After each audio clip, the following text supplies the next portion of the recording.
Appreciate it. And I'm going to start actually by sharing my screen if I can. If I can find the right one. There we go. Um, so hopefully you see something that I put up there. Somebody just give me the thumbs up. Let me know. Awesome. Thank you. Um, Jenny, I think you told me I had something like 20 minutes. I'm going to do my best to stay in that 20-minute limit. But there will be some active participation somewhere along the line. And so we'll try to keep this going as quickly as we can. So I'm David Lightner, and I want to tell you just a little bit about myself before I get into this. Let's see if I'm trying to change a screen and it's not changing. There we go. I have a background in procurement, supply chain management, where my focus really was on relationship management, not just the relationship with the suppliers, but also with the people who depended on the goods and services that I purchased, and the people who trusted me with their money to buy these services and goods. So I had to focus on things that mattered. To me, that was critical. Boy, I've got to move some things around so I can see my own screen. Okay. But I also had this creative side of me that needed an outlet. And at some point, I decided to take up acting. I'm also a photographer, but I really enjoy being on stage. And so I started taking classes with the Second City Training Center. I don't know if you're familiar with them, but they do improv. They've had a number of people come out of there, like Bill Murray, Dan Aykroyd, John Belushi, Tina Fey more recently, and a lot of people who ended up on Saturday Night Live and in other entertainment industries. And a lot of people take these classes at the Second City because they want to become comedians. I took classes with them because I wanted to learn how to act, and I did. I became a writer, a director, a producer, and in 1999, I founded the Grounded Theater Company along with a friend of mine, and we focused really on works that spoke to the human condition, if you will, and how people react to each other. And so I also determined somewhere along the line that what I was learning in theater could be applied to business. Sounds funny, you go to work and you act, right? But you have to study the human condition in business and how to react to it. And I found a way not just to become better at business and more successful in business because of what I was learning in theater, but it became very successful in theater because of my business background. In 2008, when my partner Karen and I decided to close up shop, it was because we were tired. It wasn't because of the economy, which really would have shut us down maybe a year later. But we were turning people away at the door of every one of our productions at that time. We just needed to take a break, if you will. So I found a way to bring it all together. And even today, I teach seminars and workshops. I do public speaking because I want to share the benefit of my experience in theater and how it applies to business. So somewhere along the line, though, I had to kind of reinvent myself. I moved to Louisville 4 years ago. I didn't have a job. I didn't have any idea where I would be living 30 days in. My wife and I really took a chance, but the $12,000 annual real estate bill was killing us in Illinois, and there were no longer the types of jobs that I needed. And plus, I had made up my mind that I wanted to do something that helped people, and I wanted to be in control of my own destiny. So this was a purposeful reinvention, if you will. It was my decision that I wanted to do this, and I finally had listened to something my wife had been preaching for years. Trust in yourself, and let's go and do something. Let's try something new. So to remake or make over is in a different form. That first definition of reinvention certainly applied to me. That second definition, to bring back, to revive, is something we're going to be talking about as a business entity. I started the David Lightner Network as a way to take these different avenues of helping companies and helping individuals, finding an outlet for that. I do represent a few companies directly. I have a number of trusted partnerships that help businesses with services and things that aren't provided by my direct representatives. And I also will not hesitate to refer companies that I interact with if I know that they're trustworthy, that they're good, and that they're not going to get me in trouble if I refer them to somebody. I might be in a conversation with somebody in here that they need a specific service or goods that aren't part of my network necessarily, but if I can refer somebody, I'm going to do whatever I can to make sure you get what you need, um, even if it doesn't earn me a dollar. And so the companies that I represent directly include Aflac. That's my primary business. Get Hired, FinFit Life, and John Hancock Vitality. Those last two are businesses that I recently added to my portfolio, and I'm still learning their processes and so forth. But my presentation today really doesn't have anything to do with these companies. It has more to do with the training aspect. If you want to talk benefits, insurance, recruiting, employee retention, any of these things that I have on this list, give me a call. But don't expect to hear much more about that in this presentation. This isn't really a sales presentation. It's just something I wanted to do to be able to give back to my community and share the benefit of my experience. So here we are. Something happened, right? This world got tilted on its axis this year. Many companies are fighting for survival. Many individuals are fighting for financial survival and other types of survival. So I could guarantee you that we will not be the same as we were at the beginning of this year. We will never return to that. We just won't. Here we are meeting right now on Zoom, and I can tell you it's different. I'd rather be face to face. I'd rather be standing up and walking around and looking at somebody in the eye than it's staring at a screen, sitting in the chair that I've been in. By the way, I have 1,128 steps today in. It's it. And I don't even know where those came from. So we won't be the same. But I can also tell you that this week I've had enrollments with a company in Chicago, and I have an enrollment tomorrow with a local company, and I'm giving a presentation on Thursday to yet another company. So these are things that I would not have been able to do if I continued to do business the way I did prior to January. So to survive, we've got to reinvent. We have to bring back and revive a way of doing business that I think will create a loyal following. And I have a little history in that. I want to talk about how it got here, not just how we got to this pandemic situation, but even before the pandemic. How did we get to the point that we are at today in the way that we serve our customers, ourselves, our employees? I've got a background in purchasing, and because I spent most of my career in that, I consider myself a professional customer. And so I focus on customer service. I notice it. And never is customer service more noticeable than in the retail industry. So I like to use that as an example. And I'm going to give you just a little history lesson here on a specific retail industry, the grocery industry.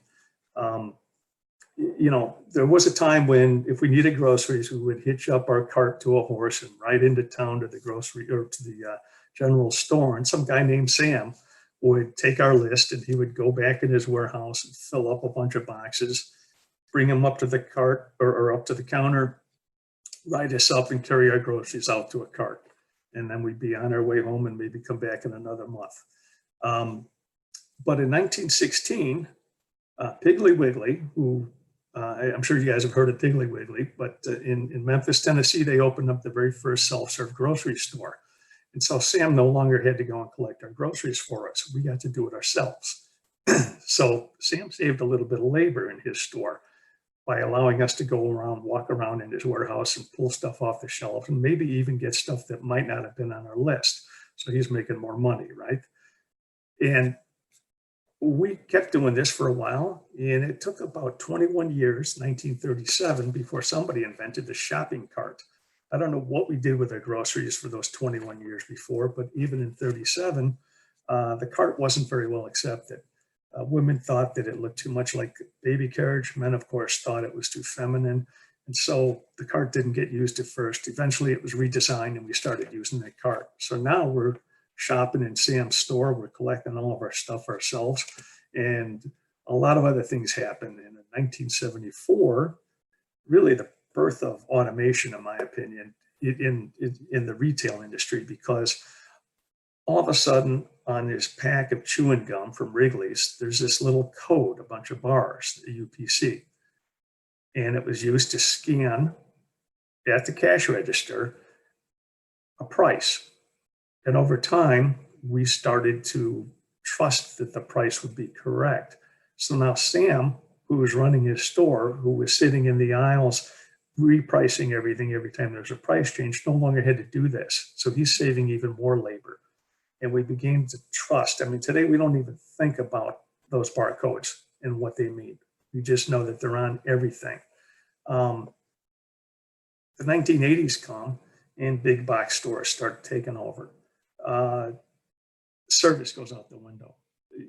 I worked at a store called EJ Corvettes back in high school. It's kind of like a Kmart, a little higher end than that, but every single department had somebody that you could go to for help. We had a cash register in every single department. You didn't have these long lines at the front unless somebody was buying more than a few things.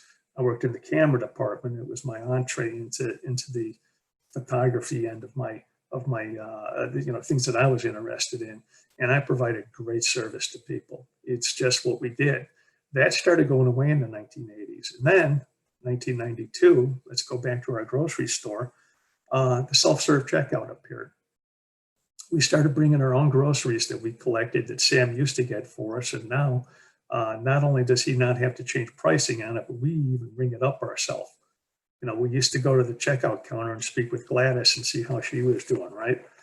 Well, I actually didn't use the self-serve checkout. I enjoy speaking with people, and I did not want to cost Gladys her job at the cash register. So it took me a long time to become comfortable with ringing up my own groceries. And really what drove me there was when Gladys retired and was replaced by a high school kid who was talking with his girlfriend the whole time that he was ringing me up, or she was busy talking to her boy, that kind of stuff, if you know what I mean. People quit talking to the customers. In fact, I felt like I wasn't even there. And so I started using that self-serve checkout and became an introvert for a while. Those self-serve checkouts were probably a godsend for introverts. And then we got online shopping, and those really things took off in the 2000s. And here we are today, 2020. We're kind of forced into this. You know, it's a good thing we had all this practice with online shopping before, because now we can buy our groceries online. We can drive up. Somebody's taking our groceries in the store, putting them in a cart, putting them in bags and boxes, bringing them out to our car. We don't even have to get out. They're put in our car and we drive away. And I can guarantee you, the guy who's pulling those groceries and pulling them in our car is some guy named Sam who used to own a general store. So here we are, full circle. But we've lost something. We've lost that human touch, and we've lost that customer service. We've lost that experience. And so that's where we're at today. What worries me is that we might not return to that, but we have an opportunity, okay? We are in a new world. We have this opportunity to rewrite the script. We can either sit back and wait for things to get better, or we can make the choice to make them better ourselves. And what I'd like to do, and Jenny, you're going to keep me on track with time. I'm going to stop sharing for a moment. I'm going to ask for a volunteer. If anybody's hungry, who likes cheeseburgers? Anybody? I know there's at least one person out there who likes cheeseburgers. No cheese. No cheese. Can you pretend? No cheese. Can you pretend? All right. I'll do it. I'll do it. All right. Who said that? Janelle, I'll be your volunteer. Awesome. I appreciate Janelle. All right. So I'm going to give you an assignment. You're Okay. going to come into my store. I am working right now. I'm going to actually change my background just to get in the, maybe I'll change my background. We're at a place called the Happy Happy Burger. Okay. And I'm going to Okay. you're going to come into the Happy Happy Burger. All you want is a cheeseburger. That's it. plain and simple, nothing more, nothing less. You have been craving this cheeseburger. I'm open for business. And you're going to come in, you're going to ask for a cheeseburger. I'm going to sell it to you and you're going to leave. That's pretty much it, right? Well, that's easy. All right, so let's start. Hey, welcome to Happy Happy Burger. How can I help you? Hi, I'd like a cheeseburger, please. All right, well, here you go. One cheeseburger. That's $4. Okay, here you go. All right. Thank you. Have a Keep the happy, happy change. day. Oh, thank you. Have a happy, I'm happy very day. happy. I All will. right. Goodbye. So that was simple, right? I'm hearing what sounds like thunder in the background. I think it's garbage day and someone's rolling a garbage thing out, but it sounds like thunder. So I apologize for the disturbance in the background. But that was a simple transaction, right, Janelle? Mm-hmm. You came in, you asked for something, I gave it to you, and you left. No big event, but you were okay with that, right? So what I'd like to do is try this whole thing again, if that's all right with you. Sure. I'm gonna toss some things at you. Now keep in mind, you want a cheeseburger. You want nothing more, you want nothing less. But more than anything, you want a cheeseburger, and you are not gonna leave without your cheeseburger, no matter what it takes. Okay? Okay. But there are some problems with technology that are gonna make it difficult for us to get to that point. But let's see where that brings us, if you don't mind. So let's start all over. Hey, welcome to Happy Happy Burger. How can I help you? Hi, I'd like a cheeseburger, please. Oh, I'm sorry. We have cheeseburgers, but I can't sell any. See, the button on the register is broken, and I've been pressing it all day, and it just doesn't work. Can I How about a interest free you in something else? cheeseburger? Yeah, I would probably get fired and we'd go out of business if I gave all my cheeseburgers away. I'll tell you what, though, we do have a super cheese special where you can get a cheeseburger with our fancy fries and the super shake for just $7. What can I No, interest I've you in only that? got 4. I just want a cheeseburger. Oh, that's too bad. I mean, that button works. And I know because I bought one of those for breakfast this morning. I usually would wait till lunch, but I wanted a burger. And I really didn't want the fries and the shake, but that was the only button that worked. A double cheeseburger. Would you take a double cheeseburger? Because that button works too. It's $5. How about you ring up a double cheeseburger and discount it $1? Again, I'd be short on the register at the end of the day, and I'm sure I would lose my job. Oh, I know what we can do. I can sell you a hamburger and add cheese, and that's actually cheaper. It's $3.99. Okay. Would you be okay with that? Awesome. Sure. There you go. Sure. Hamburger with cheese, $3.99. Have a That happy, works. happy day. I'm a Awesome. happy customer. I saved All the right. penny. Thank you. So Janelle, tell me about that experience. You came in, you asked for something, and ultimately you got it, right? Yeah. Are you happy? But see, I'm kind of different. I'm pretty laid back. I would probably have gone ahead and got the stuff for $7 and thrown it out because I Sure. don't know. But I'm like, would you what's be happy? $3? Yeah. I mean, what if that I happened? would That'd have be, thought that was a dumb excuse that your button didn't work, but I probably wouldn't have argued over it. Now, some people would. They'll argue over a quarter, but I don't know. Yeah. I would have given it to somebody like, yeah. I So, want. so we threw a lot of drama in there. Am I right? Mm-hmm. Okay. We didn't make it easy. You got what you wanted, but man, you had to go through stuff to get there. Yep. And I can tell you this. Thank you, Janelle. Everybody give Janelle a hand, by the way. I wish I could actually give you that burger. That's okay. I'm good. All right. That's so why I I'm had my gonna go- camera off. I was eating. That's all right. All right. So I'm going to go back to sharing my screen, and I'm going to explain a couple of things that happened. Let's see if I can find the right one. Here we go. So I want to share some information about that scene that we just did. When I was taking classes at the Second City, we actually did a skit 25 years ago based on somebody coming into a McDonald's and they couldn't buy a cheeseburger because the button didn't work. It's something we just came up with in class. It never made it to our graduation show, and I wanted to use that live someday, and today is it. So I feel good that we were able to do that. So here we are, though. we've had an opportunity to rewrite the script, and we just did the first exercise. I wish I could do more improv exercises, but we just don't have the time for it today. But I do want to talk about our story, the story that we're going to write. It would have been better if I had tried to sell that cheeseburger and not even mention the button didn't work. Just go ahead and substitute the hamburger with cheese and sell it, and you don't be any the wiser, but you still get what you want. But let's talk about stories. When we're building stories, telling a story, what are the crucial elements? If you're a writer, you need characters, you need a setting, you need a plot, conflict, and resolution. Those are the 5 key elements of telling a story. And to make it a story worth revisiting, that somebody wants to hear over and over again, the characters have to be believable, and the setting has to be intriguing. It has to be interesting.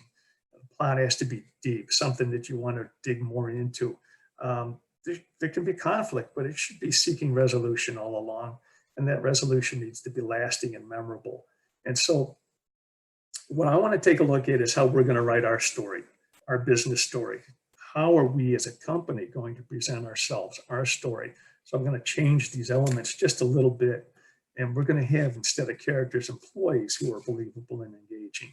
You know, the most crucial element in developing characters is developing those who will create the desire for more. So as a business owner or a business manager, you want your customers to desire coming to do business with you. Make yourself desirable. It's kind of like dating, right? You get a little dressed up, you act, you behave well, you know, whatever's appropriate for the scene. Your employees need to be like this also. The location, the setting should be intriguing and pleasant. Make your place a destination. Make it someplace that people want to return to over and over again, even if it isn't a physical location. Make it something that people want to come back to, not a one and done. You know, if you come in and you buy a cheeseburger from Happy Burger, even our first script, kind of boring. You got what you wanted, and that was it. Second one, problematic. But make it a pleasant place. Make it someplace people want to come back to. Make the experience enjoyable and memorable. Create an environment that people are drawn to. When I produce shows with the Ground and Theater, you know, we went into every single production with the idea that we weren't just putting on a show, we were putting on an event, and it was something that people wanted to come back to over and over again. We even had actors who complained that their friends couldn't come see our shows because they were too expensive, even at $12 a ticket. And I always told them that with all due respect, we are not trying to attract your friends and family. We are trying to attract people who want to keep coming to see us over and over again because of who we are as a company, not because of who's in the show. And that's the environment that you need to create for your business, no matter who's there. But you also want engagement. You want engagement that anticipates and reacts. And here's something to think about. Now, listen to your customers. Learn what they really want, learn what they need, and then deliver that. You know, somebody's going to come in and order a cheeseburger, and you got to ask them, you know, would you like fries with that? I know it's cliche, but have you thought about something to drink? What do you like? Maybe a milkshake? Always anticipate what people may need. Somebody may purchase something from you, maybe a light fixture, and you could sell that light fixture, and that's the end of it. And that's what happens in these big box stores. Nobody asks you what kind of light bulbs you want to put in there. As businesses, we need to be thinking of that. And then, of course, provide service that's unforgettable. Make people feel like you exceeded their expectations by actually exceeding their expectations. And then don't be surprised when they tell others about it. And that's basically what I'm trying to get people to focus on is to rewrite your script, to tell a story as a business, to create a situation that people want to come back and back and back and engage. I used to go to a bagel shop back in Elk Grove Village, Illinois, every single morning.